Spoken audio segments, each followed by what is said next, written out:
काय झालं? दूध नाही प्यायचंय का? तू कोलू पिऊन टाका. दूध नाही पीत? नाही ना. तू बघ बरं काय झालं? आजीकडे जायचंय का? आजीकडे जायचं? हसते बघ लंबाड. ये माझ्या घरी. अक्का थांब मी पाणी घेऊन येते. काय ग तेजू, काय झालं? ऐक अक्का, ह्या दोघींना खेळायला दिवस पुराणा झालाय. लवकरच रांगायला लागतील बघ. हो, आता सगळं चांगलं होतंय.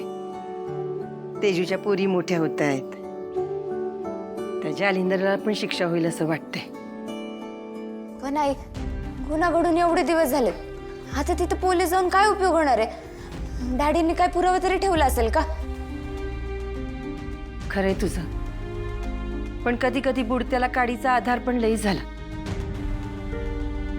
जालिंदरनं पुरावा सोडला नसेल, पण तिथं जाऊन गुन्हा कसा घडला याचा अंदाज तर येईल ना पोलीस अधिकाऱ्यांना. हो आई, पण गोष्टी घडून पण किती दिवस झालेत आता. मला नाही वाटत पोलिसांना काही पुरावा सापडेल. राजू, आधीच आपण असं नको ना म्हणायला. ते अधिकारी काय ना काहीतरी मागमुसा काढतीलच ना. आणि असं बी गुन्हेगारानं किती बी प्रयत्न केला तरी त्याच्या गुन्ह्याचा काही ना काहीतरी पुरावा राहतो असं म्हणतात. अगं पण तसं असलं तरी हे पण तेवढंच खरंय की डॅडींचे हात सगळीकडे पोहोचलेत.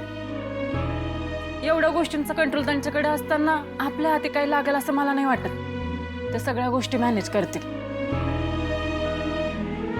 माणसापेक्षा देव मोठा असतो तेजू, त्याच्यावर विश्वास ठेव.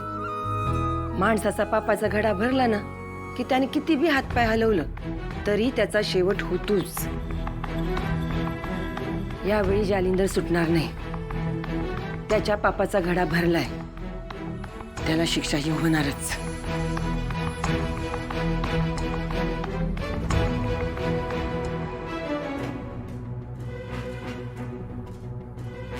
मॅडम, जी गोष्ट झाली तिला बरेच दिवस झालेत, पण तरी पण आम्हाला जेवढ्यात जास्त डिटेल्स देता येतील ना तेवढ्यात जास्त डिटेल द्या.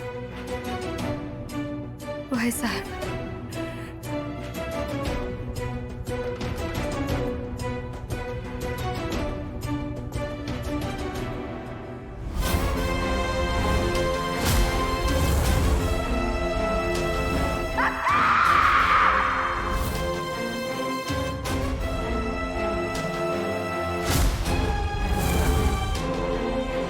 मॅडम, हीच ती जागा आहे का?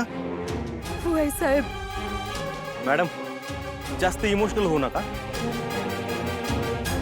जे काय घडलंय ना ते आम्हाला व्यवस्थित सांगा. साहेब, अक्का आम्ही देवीच्या दर्शनासाठी डोंगर चढून वर येत होतो. तू पुढं मी मागणं येते. ढकलत ढकलत अक्काच इथं पात्र घेऊन आल्या. मी जिवंत राहिले तर तुम्हाला संपून टाकेन मी. त्यापेक्षा संपून टाका मला. आजपर्यंत आम्ही तुमच्या सगळ्या इच्छा पूर्ण केल्या. आज ही बी इच्छा पूर्ण करू. शेवटच्या प्रवासाला निघा.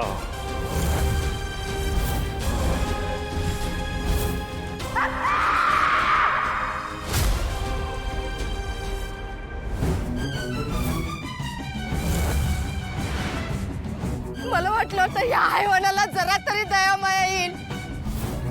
माझ्या डोळ्यात देखत अक्कासनी यांनी तरी ढकलून दिला.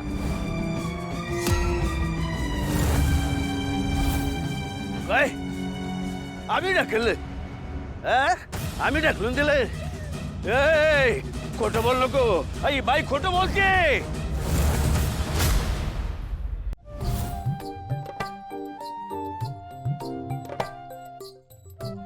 राजू, ते तुला कंटाळा आला असेल ना तर दे, इथं मी कुठून देते. अगं नको भागू कशाला, तू आजारी बिजारी पडशील. करते मी. माझ्यावर शंका नाही घ्यायची राजू ताई. तुझ्यापेक्षा भारी कुठून दाखवते की नाही बघ. दे. होय बर थांब. धर. हे बघ, मिरच्या घ्यायच्या पण जास्त नाही आणायचं रे, उखळाच्या बाहेर येतात. आणि माझ्या खाली टाकल्या असे कुटायचं. घे दे. सावकाश.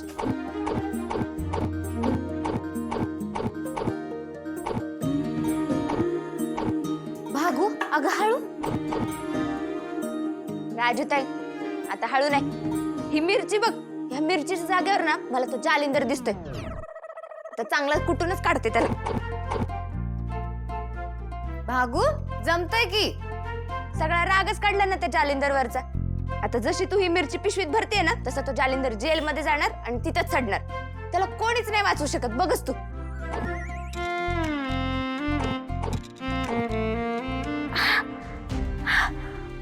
भागू ये इकडं. तुला म्हणत होते मी करू नकोस म्हणून. कशी ग.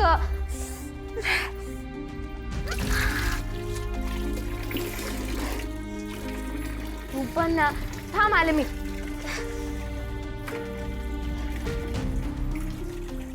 हे घे.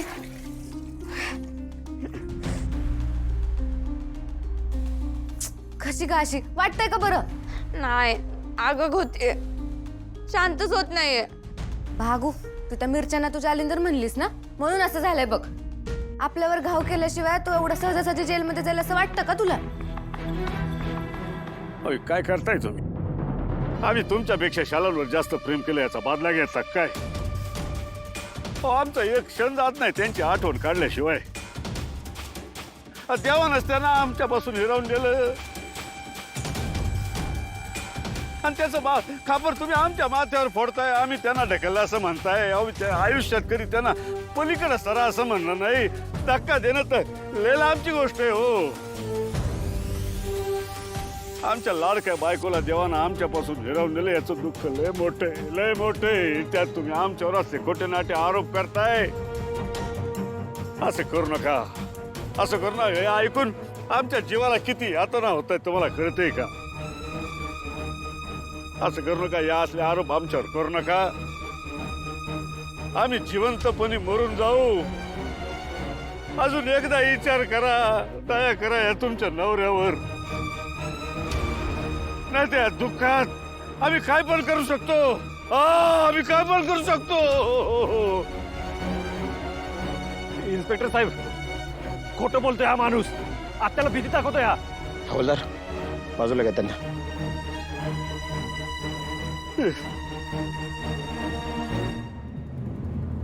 छोटे शांत उभं राहतो.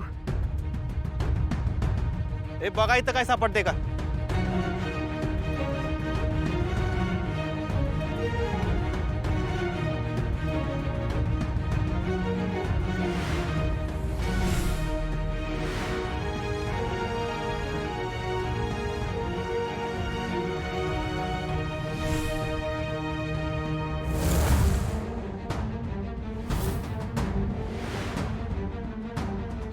काय सापडलं का? नाही साहेब, काय असतं तर सापडलं असतं साहेब.